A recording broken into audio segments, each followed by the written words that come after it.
Welcome back to T short. My dear friends, నేను మీ Phaneeshwar sir. మరి టీ షార్ట్కి సంబంధించి మనం బ్యాంకింగ్ అనేటువంటి చాప్టర్ డిస్కస్ చేస్తున్నాం. ఆ బ్యాంకింగ్ అనేటువంటి చాప్టర్లో కూడా రిజర్వ్ బ్యాంకు గురించి మనం మాట్లాడుతున్నాం. రిజర్వ్ బ్యాంక్ గత వీడియోలో చూసినట్లయితే రిజర్వ్ బ్యాంకు గురించి మనం మాట్లాడుతున్నాం. ఆ రిజర్వ్ బ్యాంకుకు ఉండేటువంటి జోనల్ కార్యాలయాల గురించి మాట్లాడుతున్నాం.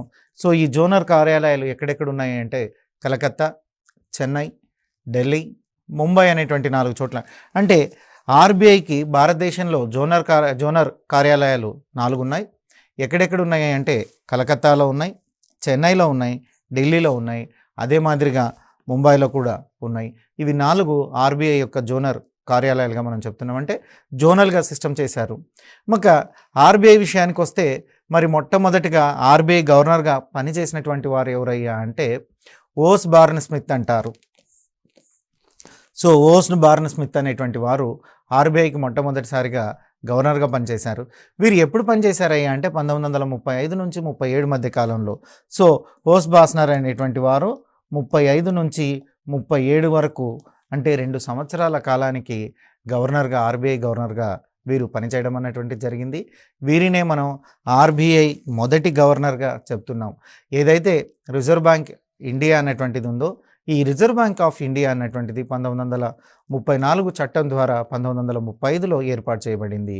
మరి 1935లో ఏర్పాటు చేసినటువంటి ఈ ఆర్బీఐకి గవర్నర్గా ఎవరు వ్యవహరించారయ్యా మొదటి గవర్నర్గా అంటే సో మొట్టమొదటిసారిగా సర్ ఓస్ను బార్న్ అన్నటువంటి వారు. సో ఈయన పేరు ఓస్ను బార్న్ స్మిత్ అంటున్నారు.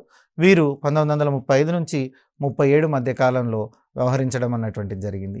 ఇక రెండవ గవర్నర్గా చూసినట్లయితే మనం రెండవ వారు ఎవరయ్యా అంటే రెండవ గవర్నర్గా చూసినట్లయితే సర్ జేమ్స్ టేలర్ అనేటువంటి వారు చేశారు. ఈ సర్ జేమ్స్ టేలర్ అనేటువంటి వారు చేస్తే 1937 నుంచి 1937 నుంచి 43 వరకు చేశారు. వీరి కాలం చూసినట్లయితే 37 నుంచి 43 వరకు. సో మరి ఈ విధంగా చూసినట్లయితే మూడవ గవర్నర్గా ఎవరు పనిచేశారయ్యా అంటే దేశ్ముఖ్ గారు పనిచేశారు. సిడి దేశ్ముఖ్. ఇక్కడ ఈ సిడి దేశ్ముఖ్ మొత్తానికైతే మూడవ గవర్నరు భారతదేశం తరఫున భారతీయ వ్యక్తి అయితే మొదటి గవర్నర్గా మనం చెప్తున్నాం.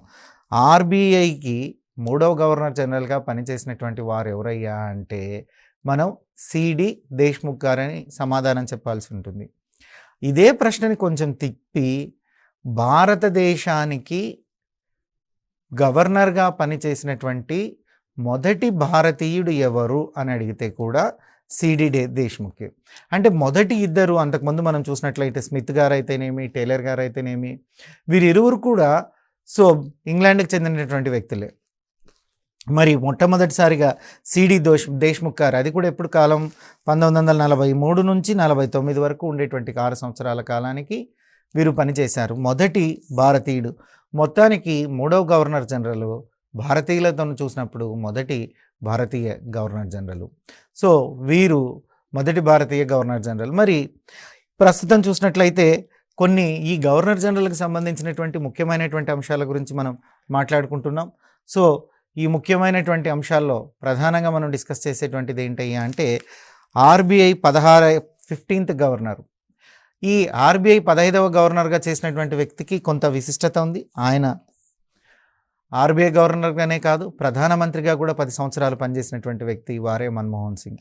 సో ఆర్బీఐ 15వ గవర్నర్గా మన్మోహన్ సింగ్ గారు పనిచేశారు. మనకు క్వశ్చన్ ఎలా అడుగుతారంటే ఖచ్చితంగా వీరు ప్రధానమంత్రిగా చేశారు కాబట్టి వీరి మీద ఒక ప్రశ్న అడిగేటువంటి అవకాశం ఉంది. దాన్ని ఎలా అడుగుతారంటే ఆర్బీఐ 15వ గవర్నర్ ఎవరు అని అడిగేటువంటి అవకాశం ఉంది. ఆర్బీఐకి 15వ గవర్నర్గా పనిచేసినటువంటి వ్యక్తి ఎవరయ్యా అంటే శ్రీ మన్మోహన్ సింగ్ గారు. అదేవిధంగా ఆర్బీఐ 24వ గవర్నర్ ఎవరయ్యా అంటే ఉర్జిత్ పటేల్ అనేటువంటి వారు. సో ఈ ఉర్జిత్ పటేల్ని కూడా మనం ఎందుకు చదువుతున్నామంటే తన పదవికి తను రాజీనామా చేయడం అన్నటువంటిది జరిగింది కాబట్టి ఉర్జిత్ పటేల్ గురించే చెప్తున్నాం. మనం సీక్వెంట్గా అందరి గవర్నర్ల గురించి డిస్కస్ చేయడం అన్నటువంటిది సాధ్యపడదు. అందుకోసమే మనం ఏం చేస్తున్నాం, మొదటి ముగ్గురు గవర్నర్ జనరల్ గురించి మనం డిస్కస్ చేసాం. ఫస్ట్ స్మిత్ గారు ఉన్నారు. సో ఆ తర్వాత చూసినట్లయితే జేమ్స్ టేలర్ ఉన్నారు. సో ఆ తర్వాత చూసినట్లయితే సిడి దేశ్ముఖ్ అనేటువంటి వారు ఉన్నారు. సిడి దేశ్ముఖ్ ఉన్నటువంటి వారు ఉన్నారు. ఆ తర్వాత చూసినట్లయితే మొదటి 3 ఇక 15వ గవర్నర్ జనరల్ విషయానికి వస్తే 15వ గవర్నర్ జనరల్గా పనిచేసినటువంటి వారు శ్రీ మన్మోహన్ సింగ్ గారు ఉన్నారు. అదేవిధంగా ఆర్బీఐ 24వ గవర్నర్గా పనిచేసినటువంటి వారు ఎవరున్నారయ్యా అంటే ఉర్జిత్ పటేల్ గారు ఉన్నారు. 24వ గవర్నర్గా ఉర్జిత్ పటేల్ చేశారు. ఈ ఉర్జిత్ పటేల్ ఎందుకు మనం ఇప్పుడు చదవాల్సి వచ్చిందంటే ఇతని పదవికి వారు పదవిలో ఉండగానే రాజీనామా చేశారు కాబట్టి వారి గురించి మనం చర్చించుకోవాల్సినటువంటి అవసరం వచ్చింది. ఇక ప్రస్తుత గవర్నర్ 25వ గవర్నర్, ప్రస్తుతం ఆర్బీఐ గవర్నర్గా ఉండేటువంటి వారు శక్తికాంత్ దాస్ వీరు 25వ గవర్నర్గా ఉన్నారు. శక్తికాంత్ దాస్ గారు 25వ గవర్నర్గా ఉన్నారు. వీరు 2018 డిసెంబర్ 12 నుంచి వీరు కంటిన్యూగా ఆ పదవిలో కొనసాగుతూనే ఉన్నారు. ప్రస్తుతం కూడా కొనసాగుతూ ఉన్నారు. వీరి తర్వాత కొత్త ఆర్బీఐ గవర్నర్ రావచ్చు. అంటే ప్రస్తుత ఆర్బీఐ గవర్నర్ ఎవరయ్యా అంటే శక్తికాంత్ దాస్ అంటున్నాం మనం. సో వీరు ఎన్నవ ఆర్బీఐ గవర్నర్ అంటే 25వ ఆర్బీఐ గవర్నరు. సో ఎప్పుడు వీరు పదవిలో ఉన్నారు, ఎప్పటి నుంచి ఉన్నారయ్యా అంటే 2018 డిసెంబర్ 12వ తేదీ నుంచి వీరు పదవిలో ఉన్నారు. ఇక చూసినట్లయితే ఆర్బీఐ గవర్నర్గా పనిచేసినటువంటి వాళ్ళ విషయంలో చూసినట్లయితే డిప్యూటీ గవర్నర్లుగా ఉండి గవర్నర్గా పనిచేసినటువంటి వ్యక్తులు, అంటే డిప్యూటీ గవర్నర్గా పనిచేసి గవర్నర్లు అయినటువంటి వ్యక్తులు ఎంతమంది ఉన్నారయ్యా అంటే 8 మంది ఉన్నారండి. అంటే ఇంతవరకు మనకు శక్తికాంత్ దాస్ అనేటువంటి వారు 25వ గవర్నర్. సో 25వ ఆర్బీఐ గవర్నర్.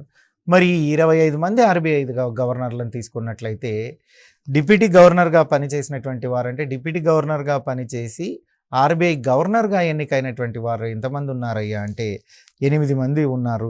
ఆ విధంగా గవర్నర్గా ఎంపికైనటువంటి 8వ వ్యక్తి కూడా వీరు అని మనం డిస్కస్ చేస్తున్నాం. ఇక ఆర్బీఐ ప్రస్తుత డిప్యూటీ గవర్నర్లు ఎవరుంటారు? గవర్నర్ గురించి చదివాం. 25వ గవర్నరు శక్తికాంత్ దాస్ అంటున్నాం. మరి ఈ శక్తికాంత్ దాస్ చూసినట్లయితే డిప్యూటీ గవర్నర్గా ఉండి గవర్నర్గా పదవిని చేపట్టినటువంటి 8వ వ్యక్తిగా మనం మాట్లాడమన్నటువంటిది జరిగింది. ఇక ఆర్బీఐ ప్రస్తుత డిప్యూటీ గవర్నర్లు అంటే ఇప్పుడు ప్రస్తుతం ఎవరెవరు డిప్యూటీ గవర్నర్లు ఉన్నారయ్యా అంటే సో ఈ ఆర్బీఐకి సంబంధించి మనం చూసినట్లయితే పాలక బోర్డులో ఒక గవర్నర్ మరియు గరిష్టంగా 4 డిప్యూటీ గవర్నర్లు ఉంటారు. ఇది మీకు తెలిసిందే. మనం ఆర్బీఐ బోర్డు తీసుకున్నట్లయితే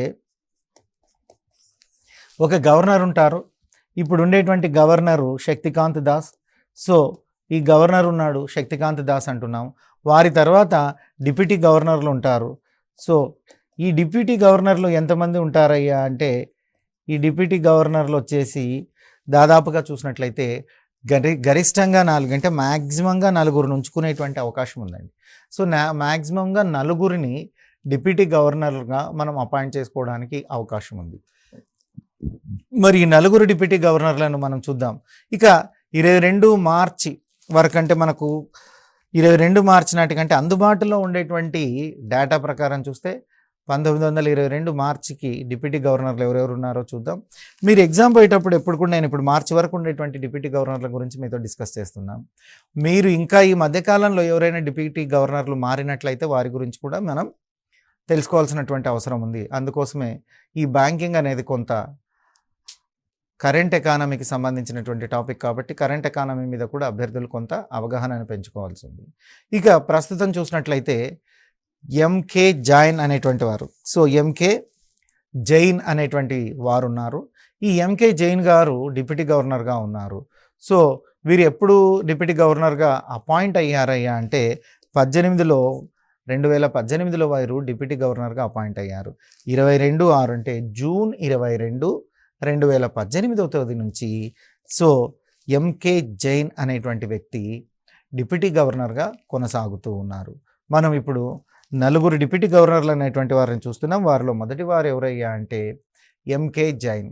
ఈ ఎంకే జైన్ అనేటువంటి వారు 22/6/2018 నుంచి వీరు పదవిలో కొనసాగుతూనే ఉన్నారు.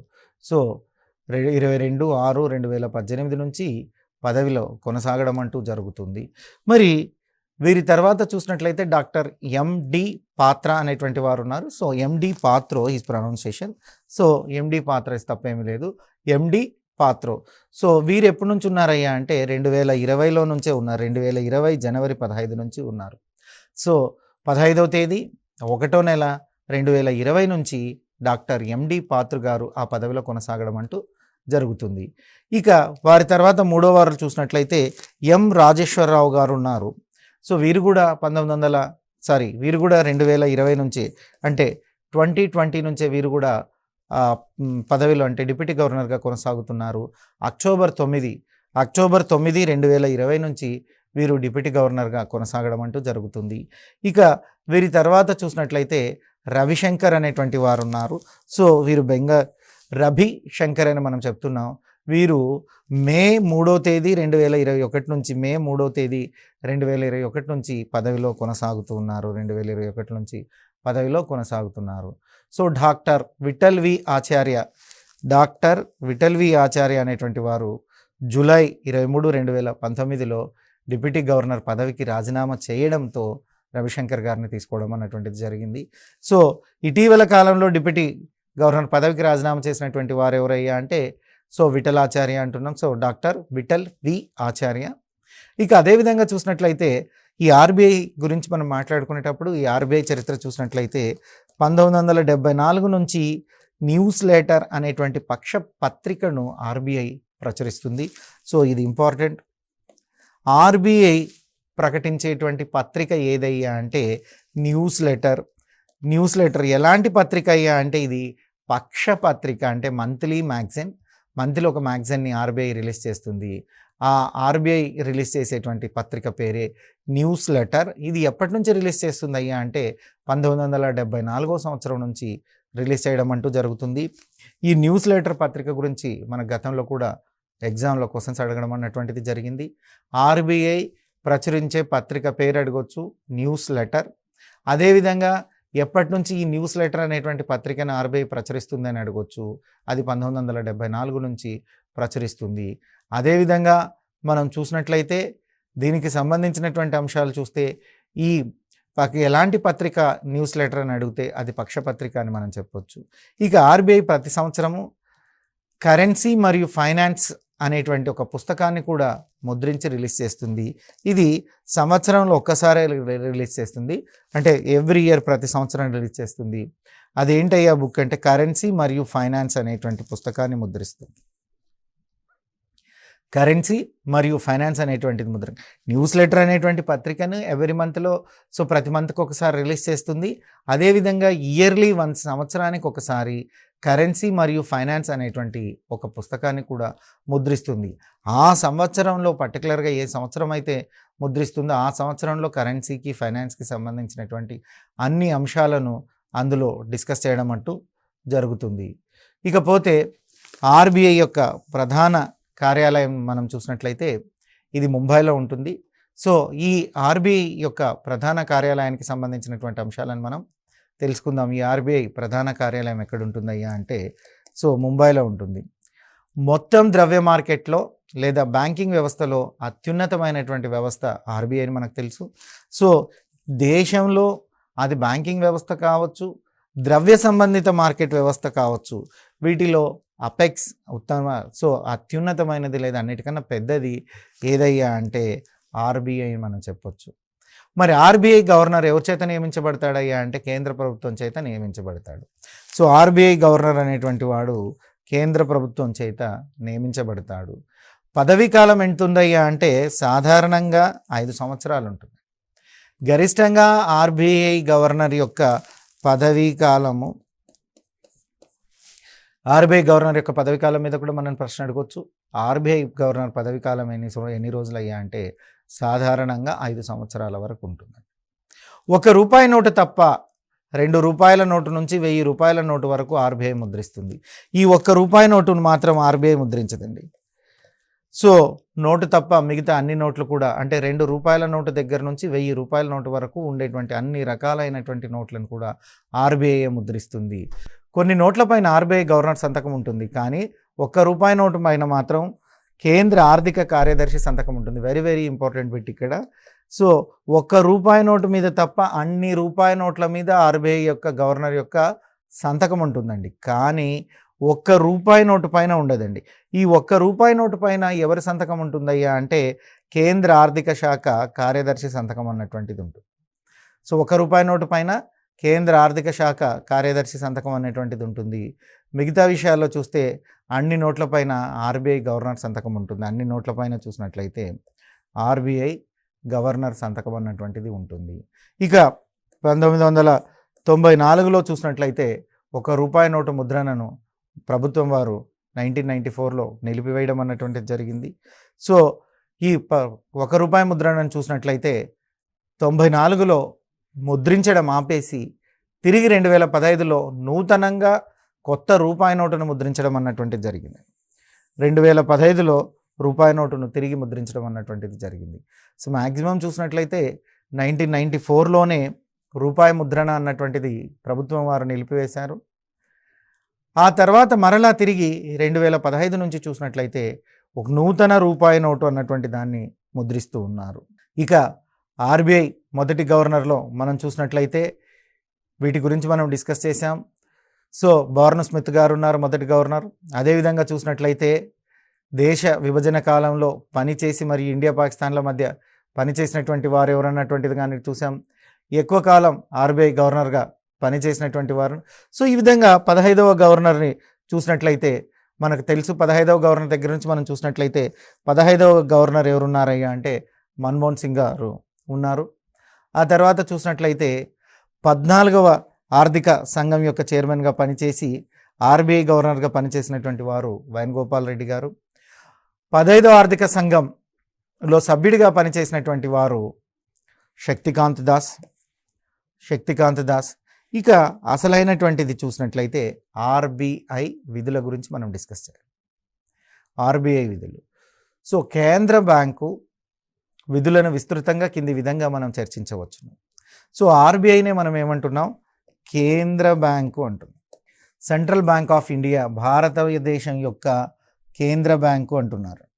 మరి భారతదేశం యొక్క ఈ కేంద్ర బ్యాంకు ఎలాంటి విధులను నిర్వహిస్తుంది అన్నటువంటి విషయాన్ని మనం చూస్తే కేంద్ర బ్యాంకు విధులు విస్తృతంగా ఉంటాయి. ఆ విస్తృతంగా ఉండేటువంటి వాటి అంటే చాలా ఎక్కువగా ఉంటాయి. వాటిని మనం చూద్దాం. ఫస్ట్ చూసినట్లయితే సాంప్రదాయ విధులు లేదా సాధారణ కేంద్ర బ్యాంకు విధులు అంటారు. ఇక్కడ సాంప్రదాయక విధులు అయితే ఏవైతే ఉన్నాయో ఆ సాంప్రదాయక విధులు, అదేవిధంగా చూసినట్లయితే సాధారణ కేంద్ర బ్యాంకు విధులు అంటే జనరల్గా సాధారణంగా ఏ కేంద్ర బ్యాంకు నిర్వర్తించేటువంటి విధులనైనా మన ఆర్బీఐ కూడా నిర్వర్తిస్తుంది, సాధారణంగా ఉన్నాయి. సో ఇవి బ్యాంక్ ఆఫ్ ఇంగ్లాండ్ అంటే మనం చూసినట్లయితే ఈ విధులు అంటే సాంప్రదాయ విధులు కావచ్చు, అదేవిధంగా సాధారణ కేంద్ర బ్యాంకు విధులు కావచ్చు. ఈ రెండు రకాలైనటువంటి డ్యూటీస్ని ఇంగ్లాండ్లో ఉండేటువంటి బ్యాంక్ ఏదైతే ఉందో సో బ్యాంక్ ఆఫ్ ఇంగ్లాండ్ను పోలి ఉండేటువంటి విధంగా ఉంటాయి. భారతదేశంలో ఈ రెండు విధులు ఎలా ఉంటాయి అంటే బ్యాంక్ ఆఫ్ ఇంగ్లాండ్ అనేటువంటి దాన్ని పోలి ఉంటాయి. మరి రెండవది చూసినట్లయితే అభివృద్ధి పరమైనటువంటి విధులు లేదా ప్రోత్సాహక విధులు అంటారు, డెవలప్మెంటల్ డ్యూటీస్ అంటారు. సో ఇది ఇందులో కూడా చూసినట్లయితే సాంప్రదాయక విధులు ఉన్నాయి రెండు. కరెన్సీ నోట్ల ముద్రణ అన్నటువంటిది ఆర్బీఐ యొక్క ప్రధాన విధుల్లో ఒకటండి. సో వీటిలో చూసినట్లయితే ఈ కరెన్సీ నోట్ల ముద్రణ విషయానికి వస్తే బ్రిటిష్ వారి కాలంలోనే కొన్ని ప్రైవేటు మరియు పాక్షిక ప్రభుత్వ బ్యాంకులు, ఉదాహరణకు బ్యాంక్ ఆఫ్ బెంగాల్ అంటే ఇది కలకత్తా మద్రాసులో కరెన్సీని ముద్రించడం అన్నటువంటిది జరిగేది. అంటే ఈ కరెన్సీ ముద్రణ ప్రభుత్వంలోనికి రాకముందు బ్రిటిష్ వారి కాలంలోనే చూసినట్లయితే కొన్ని ప్రైవేటు బ్యాంకులు వాటి యొక్క పాక్షిక ప్రభుత్వంగా అంటే ప్రైవేట్ బ్యాంక్ అయ్యింది, పాక్షిక ప్రభుత్వ బ్యాంకులు అంటే సెమీ గవర్నమెంట్ బ్యాంక్స్ అంటారు. ఈ సెమీ గవర్నమెంట్ బ్యాంక్స్ ముద్రించేటువంటివి ఉదాహరణకు చూసినట్లయితే మొట్టమొదటిసారిగా భారతదేశంలో బ్యాంక్ ఆఫ్ బెంగాల్, ఈ బ్యాంక్ ఆఫ్ బెంగాల్ కలకత్తా మద్రాసులో అంటే ఈ బెంగాల్ బ్యాంక్ ఆఫ్ కలకత్తాలో మద్రాసులో కూడా కరెన్సీని ముద్రించినట్లుగా మనకు తెలుస్తుంది. ఇక తర్వాత చూసినట్లయితే భారతదేశంలో పేపర్ కరెన్సీ యాక్ట్ అన్నటువంటి దాన్ని 1961లో తీసుకొచ్చారు. పేపర్ కరెన్సీ యాక్ట్ 1969 అంటే అప్పటి నుంచి పేపర్ కరెన్సీని ఎక్కువగా ముద్రించడం అన్నటువంటిది స్టార్ట్ చేశారు. దాన్ని మనం పేపర్ కరెన్సీ యాక్ట్ 1961 అంటున్నాం. ఈ కరెన్సీని ముద్రించేటువంటి గుత్తాధిపత్యం భారత ప్రభుత్వానికే వచ్చింది. అంటే ఇక్కడ చూసినట్లయితే భారత ప్రభుత్వమే కరెన్సీని ముద్రించాలి. ఈ యాక్ట్ చెప్తుంది ఏంటంటే ఇతరులు ఎవ్వరు కూడా కరెన్సీని ముద్రించడానికి వీలు లేదు. సో ఏ ప్రైవేటు బ్యాంకు కూడా కరెన్సీని ముద్రించకూడదు. సో ఎవరికంటే ఈ పేపర్ కరెన్సీ యాక్ట్ ఏం చెప్తుందయ్యా అంటే కరెన్సీని ముద్రించేటువంటి గుత్తాధిపత్యం ఒక్క భారత ప్రభుత్వానికే ఉంటుంది అని స్పష్టం చేస్తుంది. ఇక దీని ద్వారా ప్రైవేటు బ్యాంకులకు కరెన్సీ ముద్రించేటువంటి అధికారం పోయింది. సో ప్రైవేట్ బ్యాంకు మరియు ప్రెసిడెన్సీ బ్యాంకులు, ఒకవేళ ప్రెసిడెన్సీ బ్యాంక్ అయినా లేదా ప్రైవేటు బ్యాంక్ అయినా ఏ బ్యాంకులు కూడా కరెన్సీని ముద్రణ అన్నటువంటి దాన్ని జరగవు. కరెన్సీని ముద్రించడం అన్నటువంటిది జరగదు. కరెన్సీ ముద్రీకరణ, సో ముద్రణ అనేటువంటిది లేదు. ఆ అధికారం కూడా ఈ పేపర్ కరెన్సీ యాక్ట్ 1961 వచ్చిన తర్వాత తీసేయడం అన్నటువంటిది జరుగుతుంది. సో ఆనాడు చూసినట్లయితే భారత వైస్రాయ్ ఎగ్జిక్యూటివ్ కౌన్సిల్లో, ఎప్పుడు బ్రిటిష్ కాలంలో భారత వైస్రాయ్ ఎగ్జిక్యూటివ్ కౌన్సిల్లోని మొట్టమొదటి ఫైనాన్స్ మెంబర్ అయినటువంటి సర్ జేమ్స్ విలియన్ యొక్క కృషి వల్లనే ఇదంతా జరిగింది. సో ఈ కరెన్సీ యాక్ట్ రావడం, ఆయన ఎప్పుడో దాన్ని కృషి చేశాడు. ప్రభుత్వం అంటే నోట్ల ముద్రణ అన్నటువంటిది ప్రభుత్వ అధీనంలోనే ఉండాలన్నటువంటిది ఆ రోజు వారు తెలియజేశారు. కాబట్టి సో వారి కృషి వల్ల ఎవరయ్యా ఆయన అంటే సర్ జేమ్స్ విలియన్స్. ఎప్పటి నుంచి వచ్చారయ్యా అంటే భారత వైస్రాయ్ కౌన్సిల్లో ఎగ్జిక్యూటివ్ మెంబర్గా ఉన్నాడు ఆయన. సో ఎగ్జిక్యూటివ్ మెంబరే కాదు, మొదటి ఫైనాన్షియల్ మెంబర్ కూడా. సో ఎగ్జిక్యూటివ్ కౌన్సిల్లోని మొదటి ఫైనాన్స్ మెంబర్ అయినటువంటి సర్ జేమ్స్ విలియన్స్ యొక్క కృషి వలన ఇది జరిగింది.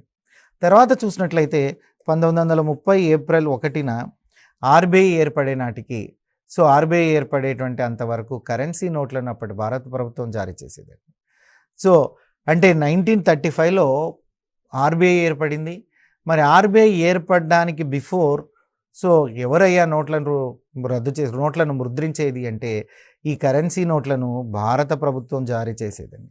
So issued authority of the Indian government, జారీ చేసినటువంటి వారు ఎవరు? భారత ప్రభుత్వం జారీ చేసేది. ఎప్పుడు?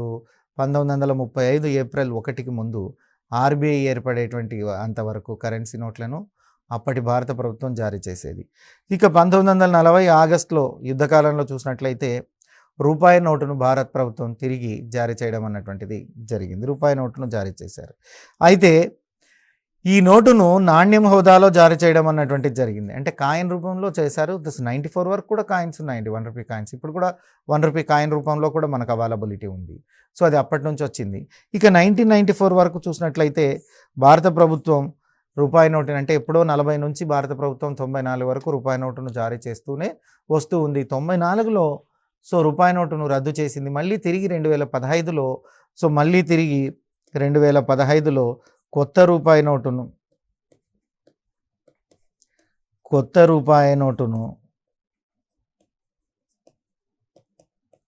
జారీ చేశారు.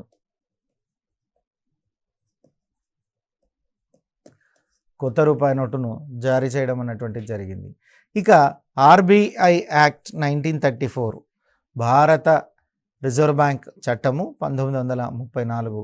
ఈ ఆర్బీఐ యాక్ట్ 1934లోని 2వ క్లాస్ ప్రకారం, క్లాస్ 2 ప్రకారం కరెన్సీని ముద్రించేటువంటి గుత్తాధిపత్యము ఆర్బీఐకే ఉంటుంది. సో కరెన్సీని ముద్రించేటువంటి గుత్తాధిపత్యం ఎవరికి ఉంటుందయ్యా అంటే ఒక ఆర్బీఐకి మాత్రమే ఉంటుంది. కరెన్సీని గురించి ఆర్బీఐకి మాత్రమే ఉంటుంది. అంటే మనకి ఈ పాయింట్ క్లియర్గా ఏం చెప్తుందయ్యా అంటే ఆర్బీఐ యాక్ట్ 1934లో 2వ క్లాస్ ప్రకారం కరెన్సీని ముద్రించేటువంటి గుత్తాధిపత్యం అన్నటువంటిది ఆర్బీఐ ఒక్కటే ఉంటుంది. అంటే సో 1934 ఆర్బీఐ యాక్ట్ను అనుసరించి, యాక్ట్లోని క్లాస్ 2ను అనుసరించి ఖచ్చితంగా కరెన్సీ ముద్రణ అన్నటువంటిది ఆర్బీఐ మాత్రమే ఉంటుంది, ఇతర బ్యాంకులకు ఉండదు అని 34లోనే ఆర్బీఐ చట్టం తెలియజేస్తుంది. అదేవిధంగా చూసినట్లయితే 1956 వరకు అనుపాత నిల్వల పద్ధతి అమల్లో ఉండేది. సో 1956 నుంచి చూసినట్లయితే ఈ పద్ధతి రద్దయి కనిష్ట నిల్వల పద్ధతి అన్నటువంటిది ఉంది. ప్రస్తుతం కూడా కనిష్ట నిల్వల పద్ధతిని ఆర్బీఐ అనుసరిస్తుంది. 56కు పూర్వం చూసినట్లయితే, అంటే 56 అంతకు పూర్వం మనం చూసినట్లయితే అనుపాత నిల్వల పద్ధతి అన్నటువంటిది ఉండేదండి. ఇప్పుడు చూస్తే కనిష్ట నిల్వల పద్ధతి అంటారు. ఈ బిట్ కూడా చాలాసార్లు అడిగారు ఎగ్జామ్లో గ్రూప్ 2 కానీ గ్రూప్ 1 విషయాల్లో కానీ, పర్టికులర్గా గ్రూప్ 1 ప్రిలిమ్ లాంటి దాంట్లో ఎక్కువగా అడిగేటువంటి అవకాశం ఉంది. సో 1956 నుంచి ఈ పద్ధతి రద్దు చేయడం అన్నటువంటిది, అంటే అనుపాత నిల్వల పద్ధతిని 1956లో రద్దు చేసి 56 నుంచి చూసినట్లయితే కనిష్ట నిల్వల పద్ధతి అనేటువంటి పద్ధతిని అనుసరిస్తున్నారు. ఆ కనిష్ట నిల్వల పద్ధతి ఏంటయ్యా అంటే ఈ కనిష్ట నిల్వల పద్ధతి, దీన్ని అనుసరిస్తున్నారు. ఇక 1956 సంవత్సరం వరకు మనం చూసినట్లయితే అనుపాత నిల్వల పద్ధతి ప్రకారం చూస్తే 40% బంగారము మరియు విదేశీ మారక ద్రవ్యాన్ని మనం నిల్వగా చూపించేవాళ్ళం. 54 వరకు, అంటే 56 బిఫోర్, 56కు ముందు, అంటే 56 వరకు కూడా. సో ఈ 56 వరకు ఏముండేది? అనుపాత నిల్వల పద్ధతి అన్నటువంటిది పద్ధతి ఉండేటువంటిది. ఈ అనుపాత నిల్వల పద్ధతి ప్రకారం మనం చూసినట్లయితే, ఈ అనుపాత నిల్వల పద్ధతిని అనుసరించి చూసినట్లయితే 40% బంగారం ఉండేది మరియు విదేశీ మారక ద్రవ్యాన్ని కొంత నిల్వ ఉంచుకుంటున్నారు. ఇక ఈ పద్ధతి ప్రకారం చూసినట్లయితే, ఈ పద్ధతి ప్రకారం చూసినట్లయితే 515 కోట్ల రూపాయలు, ఏ పద్ధతి? అనుపాత నిల్వల పద్ధతి చూసినట్లయితే 515 కోట్ల రూపాయలు రిజర్వ్ బ్యాంకు దగ్గర నిల్వలుగా ఉండాలి. సో 515 కోట్ల విలువ గల రిజర్వులు ఇక్కడ ఈ బ్యాంకులో ఉండాలి. ఇక 1957లో చూసినట్లయితే దీనిని కొంచెం సవరించి కనిష్ట నిల్వల పద్ధతి, దీనిని సవరించి కనిష్ట నిల్వల పద్ధతిలో భాగంగా 200 కోట్ల విలువైన మొత్తాన్ని నిల్వగా చూపించాలి. అంతకుముందు 515 కోట్ల నిల్వ చూపించేవారు ఇప్పుడు ఏం చేస్తున్నారయ్యా అంటే కనిష్ట నిల్వల పద్ధతి అన్నటువంటి దాన్ని తీసుకురావడం అన్నటువంటిది జరిగింది. ఈ కనిష్ట నిల్వల పద్ధతిలో ఎంతవరకు తీసుకుంటున్నారయ్యా అంటే కేవలం 200 కోట్ల రూపాయల వరకు, 200 కోట్ల రూపాయల విలువైనటువంటి మొత్తాన్ని మాత్రమే మనం నిలువగా చూపిస్తున్నాము అన్నటువంటిది. ప్రస్తుతం ఈ బిట్టు చాలాసారి అడిగాడండి. ప్రస్తుతం రిజర్వ్ బ్యాంక్ ఎంత కోట్ల, అంటే ఎంత మొత్తాన్ని కనీస నిల్వలుగా చూపిస్తుందయ్యా అంటే 200 కోట్ల మొత్తాన్ని కనీస నిల్వలుగా చూపించడం అన్నటువంటి జరుగుతుంది. ఇక 2015లో చూసినట్లయితే 115 కోట్లు బంగారంగాను, ఈ 200 కోట్ల కూడా చూసినట్లయితే 115 కోట్ల రూపాయలను బంగారంగాను, 85 కోట్ల రూపాయలని బంగారము లేదా విదేశీ మారక ద్రవ్యంగాను చూపించడం అన్నటువంటిది జరుగుతుంది. అంటే ఇక్కడ 85 crores, 85 కోట్ల రూపాయలని బంగారంగా లేదా విదేశీ మారక ద్రవ్యంగా చూపించడం అన్నటువంటి జరుగుతుంది. 115 కోట్ల బంగారాన్ని, 115 కోట్లను విలువ చేసేటువంటి బంగారాన్ని ఆర్బీఐ నిల్వ ఉంచుకోవడం అన్నటువంటి జరుగుతుంది. ఇక మనం ఈ ఎపిసోడ్లో చూసినట్లయితే ఆర్బీఐ యొక్క రిజర్వ్ బ్యాంకుకు సంబంధించినటువంటి జోనల్ కార్యాలయాల దగ్గర నుంచి చూసాం. జోనల్ కార్యాలయాలు చూసినట్లయితే కలకత్తా, చెన్నై, ఢిల్లీ, ముంబైలో జోనల్ కార్యాలయాలు ఉన్నాయి. మరి మొదటి గవర్నర్ జనరల్ ఎవరు ఉన్నారయ్యా అంటే సర్ ఓస్ బార్న్ స్మిత్ ఉన్నారు.